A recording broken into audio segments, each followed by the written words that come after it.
بسم اللہ الرحمن الرحیم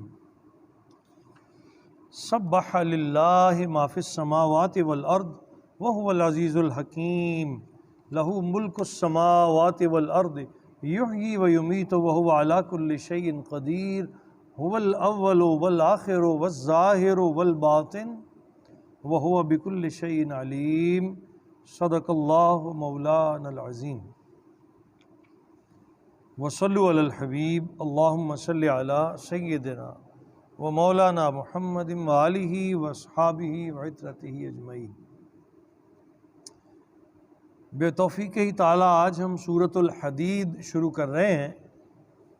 اس سورت کی 25ویں آیت میں وَأَنزَلْنَا الْحَدِيدَ کا جملہ استعمال ہوا جو اس کا نام نامی ہے۔ اس کا نام الحدید رکھا گیا، اس میں 4 رکوع ہیں، 29 آیتیں ہیں، 544 کلمے ہیں اور 2476 حروف ہیں۔ یہ سورہ پاک پوری کی پوری مدینہ طیبہ میں نازل ہوئی اور اس کے نزول کا جو دور ہے، دورانیہ ہے، وہ غزوہ احد کے بعد اور میثاق مدینہ، معاہدہ مدینہ جو ہوا، میثاق صلح حدیبیہ، اس کے درمیان کے وقت میں یہ سورہ پاک نازل ہوئی۔ حالات کچھ اس طرح سے تھے کہ 2 جنگیں احد اور جنگ بدر، مشرکین مکہ نے اپنے زور پر مسلمانوں کے ساتھ لڑیں۔ ان کے ذہن میں یہ تھا کہ ہم مٹھی بھر مسلمانوں کو کچلنے جا رہے ہیں، لہٰذا انہوں نے کسی کو دعوت نہیں دی، صرف قریش مکہ وہ مل کر آئے، اپنی طاقت کے ساتھ آئے، اس کبر میں اور اس بڑائی میں کہ ہم ایک معمولی سی طاقت کو کچلنے جا رہے ہیں۔ اللہ کی تائید سے بدر میں انہیں منہ کی کھانی پڑی، اور جب بدر میں شکست فاش ہوئی تو پھر اس کا غصہ نکالنے کے لیے احد کے میدان میں آئے ابو سفیان کی قیادت میں۔ تو جب ابو سفیان کو احد میں بھی بظاہر شکست ہو گئی، اگر وہ تیر انداز اپنی جگہ نہ چھوڑتے جنہیں رسول اللہ صلی اللہ علیہ وسلم نے اس جگہ مقرر فرمایا تھا ٹیلہ رملہ پر، تو وہ بری طرح ہار چکے تھے۔ جب وہ واپس بھی گئے تو اگرچہ جنگ کا نقشہ بدل گیا، 70 مسلمان شہید ہو گئے، لیکن جب واپس گئے تو ابو سفیان اسے جیت نہیں سمجھ رہا تھا۔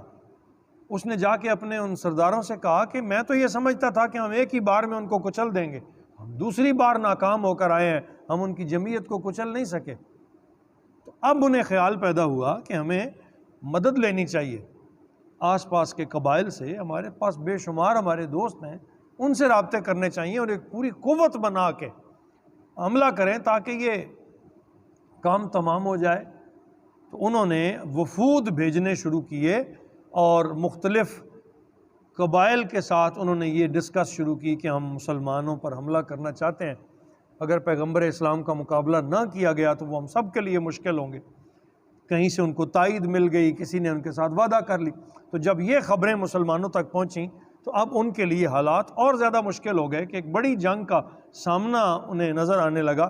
تو اللہ تعالیٰ نے ابتدائی آیات میں اپنی توحید کے بیان کے بعد مسلمانوں کو یہ حوصلہ دلایا کہ جو چاہے کر لیں، فتح اللہ تمہیں عطا کرے گا، میں تمہارے ساتھ ہوں۔ وہ جس طرح بھی چاہے محنت کر کے آ جائیں، پوری قوت و جمعیت کو ساتھ ملا لیں، انشاءاللہ اسلام ہی کو عزت ملے گی، میرے نبی فتح کے ساتھ لوٹیں گے اور اسلام 4 دانگ عالم میں ایک آفاقی دین بن کر ابھرے گا۔ یہ اس کے بنیادی شان نزول میں آیات میں۔ آیت نمبر 10 میں بتا دیا کہ حالات ہمیشہ ایک جیسے نہیں رہیں گے، اسلام کے دشمن ہمیشہ اسی طرح گرجتے برستے رہیں گے، پوری قوت کے ساتھ آئیں گے۔ مسلمانوں کی کمزوری کی کیفیت جو ہے یہ عارضی ہوگی، اللہ انہیں پھر قوت عطا فرما دے گا، حالات بدل جائیں گے اور اللہ کے فضل و کرم سے باطل کی ساری قوتوں کو کچل دیا جائے گا۔ اسی طرح آگے جا کے بتایا کہ قیامت کے روز ایسے ہی فداکار جو اللہ اور اس کے رسول کے نام پر اپنی قربانیاں پیش کر رہے ہیں، اللہ کریم ان کے سامنے نور ہی نور پیدا فرمائے گا اور وہ فردوس بری کے حقدار ہوں گے۔ اس کے بعد اللہ تعالیٰ نے آیت نمبر 17، 18، 19 میں منافقوں کے بارے میں بتایا کہ یہ بظاہر مسلمان بننے کے دعوے دار تھے، اور مسلمانوں کی صفوں میں موجود تھے، لیکن یہ بری طرح اسلام کے مخالف ہیں۔ اللہ تعالیٰ ان کے گناہوں کے سبب ان کو اندھیروں میں دھکیل دے گا اور یہ بھٹکتے رہیں گے، اور مسلمانوں سے پھر یہ نور کی روشنی مانگیں گے لیکن انہیں نصیب نہیں ہوگی، جو بھی منافقت کرے گا۔ اسی طرح آیت نمبر 16 میں اہل ایمان کو ذکر الہی کی ترغیب اس سورہ پاک میں دی گئی ہے کہ غفلت نہ کرو، اللہ کے ذکر میں ہر وقت لگے رہو، اور اللہ کے ذکر اور اللہ کی کتاب سے دوری اختیار نہ کرو، اللہ کی کتاب سے جڑ جاؤ۔ پہلے تو وہ بڑی سرگرمی سے اس پر عمل پیرا ہوتے ہیں، لیکن پھر کمزوری دکھاتے ہیں، تو فرمایا تم بنی اسرائیل کی طرح کمزوریاں نہ دکھاؤ، بلکہ اللہ کے ذکر اور اس کی کتاب کے ساتھ جڑے رہو، اللہ تمہیں کامران فرمائے گا۔ پھر اس حقیقت سے بھی آگاہ کر دیا کہ ہر شخص صدیقین اور شہداء کے زمرے میں نہیں آتا۔ جوں جتنی کوئی محنت کرتا ہے اس کے ایمان کی قوت کے موافق اللہ اسے درجے عطا فرماتا ہے۔ سارے ہی صدیقین اور شہداء کے درجوں پر فائز نہیں ہوتے، جو کمزور ہوتے ہیں انہیں ان کا صلہ ملتا ہے، جو جتنے طاقتور ایمان میں ہوتے ہیں ان کو اتنا بڑا درجہ عطا کیا جاتا ہے۔ آخری رکوع میں مسلمانوں کو ہوشیار کیا گیا ہے کہ تم سے پہلے انبیاء تشریف لائے اور لوگوں کو دعوت حق پہنچاتے رہے، ان کے بعض امتیوں نے اطاعت کا حق ادا کیا اور بعض اس سعادت سے محروم ہو گئے۔ اب تمہاری باری ہے، دیکھنا تم کہیں میرے رسول کی نافرمانی نہ کر بیٹھنا، ایمان کی شمع کو ہر طوفان میں روشن رکھنا، تقوی کو اپنا شعار بنانا۔ اللہ تعالیٰ تمہیں ایک نور عطا فرمائے گا جس کی روشنی میں تم شعرائے حیات پر بے خوف و خطر آگے بڑھتے رہو گے اور کبھی ناکام نہیں ہوگے، اور اللہ تمہارے سارے گناہ بخش دے گا۔ تمہارا رسول ہی تم میں روشنی ہے، اس روشنی کے قریب تر رہنا۔ اہل کتاب کا یہ خیال سراسر بے حقیقت ہے کہ اللہ تعالیٰ کے فضل کے وہ اجارہ دار ہیں، انہیں اللہ تعالیٰ اپنا فضل عطا کرے گا۔ اللہ انہیں اپنا فضل عطا فرماتا ہے جو محبوب کریم صلی اللہ تعالیٰ علیہ وسلم کے دامن کو مضبوطی سے پکڑ لیتے ہیں۔ یہ اس سورہ پاک کے مضمون ہیں جن کی میں نے پریس ہی آپ کے سامنے پیش کر دی۔ سبح للہ ما فی السماوات والارض، اللہ تعالیٰ کی تسبیح بیان کر رہی ہے ہر چیز، ما فی السماوات والارض، جو کچھ زمینوں میں ہے اور جو کچھ آسمان میں، سب اللہ ہی کے حضور جھکے ہوئے۔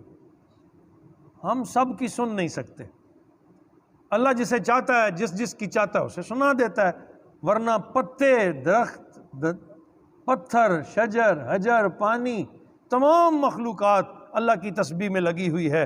وَهُوَ الْعَزِيزُ الْحَكِيمُ، وہی سب پر غالب اور وہ بڑا دانا ہے، حکمتوں والا ہے۔ لہو ملک السماوات، اسی کے لیے ہے بادشاہی آسمانوں کی، والارض اور زمین کی، یحیی و یمیت، وہی زندہ کرتا ہے اور وہی مارتا ہے۔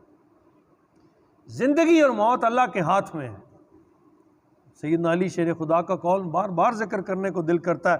آپ فرمایا کرتے تھے میری موت میری سب سے بڑی محافظ ہے، کہ جب تک وہ آئی نہیں تو مجھے کوئی مار نہیں سکتا، اور جب وہ آ جائے گی تو کوئی روک نہیں سکتا، وہ خود میری حفاظت کرتی ہے۔ تو میں جب تک زندہ ہوں اللہ کی توفیق سے زندہ ہوں، میری موت میری حفاظت کر رہی ہے، اور جب لمحہ موت آئے گا تو مجھے اللہ کے حضور پیش ہونا ہے۔ مومن کبھی موت سے ڈرتا نہیں ہے، وہ جانتا ہے کہ یہ اللہ کی پیدا کردہ چیزیں ہیں۔ وَهُوَ عَلَىٰ كُلِّ شَيْءٍ قَدِيرٌ، اور وہ اللہ ہر چیز پر پوری طرح قدرت رکھنے والا ہے۔ وَهُوَ الْأَوَّلُ، وہی ذات اول ہے، هُوَ الْآخِرُ، وہی آخر ہے، وَالظَّاهِرُ، وہی ظاہر ہے، وَالْبَاطِنُ، اور وہی پنہاں ہے، باطن ہے، وَهُوَ بِكُلِّ شَيْءٍ عَلِيمٌ، اور وہ ہر چیز کو خوب جاننے والا ہے، کوئی شے اس کے احاطہ علم سے چھپی ہوئی۔ یہاں علماء مفسرین نے هو الاول والآخر والظاہر والباطن، اس سے مراد حضور کی ذات بھی لی ہے، اور کہا ہے اللہ کو اول اور آخر میں مقید نہیں کیا جا سکتا۔ اگر یہ کہہ دیں کہ اللہ اول ہے اللہ آخر ہے، تو اول سے پہلے کیا تھا؟ اللہ تو اس وقت بھی تھا جب کسی شے کا وجود نہیں تھا۔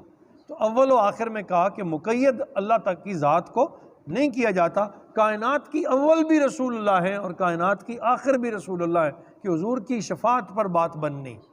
باطن اور ظاہر سے مراد کیا ہے کہ حضور علیہ الصلوۃ والسلام کو اللہ نے باطنی اور ظاہری علوم تمام عطا کر دیے تھے۔ اللہ کے دیے سے اللہ کا حبیب سب کچھ جاننے والا تھا، علوم کے منبع بنا کر بھیجے گئے، اور فرمایا وَهُوَ بِكُلِّ شَيْءٍ عَلِيمٌ، اور وہ ذات گرامی صلی اللہ تعالیٰ علیہ وسلم ہر چیز کو خوب طرح جاننے والے ہیں اللہ کی عطا سے۔ اس کا یہ ترجمہ بھی کیا گیا۔ اللہ پاک ہم سب کو اس کی سمجھ عطا فرمائے۔ آیت نمبر 4 سے انشاءاللہ کل پڑھیں گے۔ وما علینا الا البلاغ المبین۔